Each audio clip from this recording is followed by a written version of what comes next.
20 ತಿಂಗಳಲ್ಲಿ 9 ರೂಪಾಯಿ ಜಾಸ್ತಿ ಮಾಡಿದ್ದಾರೆ ಹಾಲ್ಗೆ.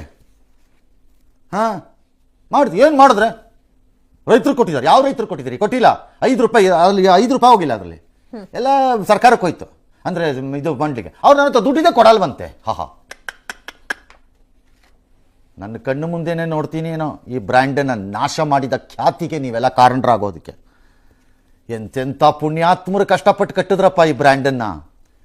ನಿಮ್ಮಂಥ ಹೇಸಿಗೆ ತಿನ್ನೋ ಮಂದಿ ಹತ್ರ ಸಿಗಾಕೊಂಡ್ಬಿಡ್ತಲ್ಲ ಎಲ್ಲ. ಅದು ಯಾರ್ಯಾರು ತಿಂತಿದ್ದೀರೋ ಏನು ಕತೆನೋ ಅರ್ಥ ಆಗ್ತಿಲ್ಲ ನನಗೆ. ಹಾಲನ್ನು ಬಿಸ್ನೆಸ್ಸನ್ನು ನಿಭಾಯಿಸೋದಕ್ಕೆ ಹಾಲಾಹಲ ತುಂಬಿಕೊಂಡು ಬಂದುಬಿಟ್ರಲ್ಲ ಒಳಕ್ಕೆ ನೀವೆಲ್ಲ, ವಿಷ ತುಂಬಿಕೊಂಡು. ನಿಮ್ಗೆ ಒಳ್ಳೇದಾಗತ್ತಾ? ನಿಮಗೆ ಇವತ್ತಲ್ಲ ನಾಳೆ ಲಕ್ವ ಹೊಡಿಬೇಕು ನನ್ನ ಪ್ರಕಾರದಲ್ಲಿ. ಥೋ ಬೇಜಾರಾಗ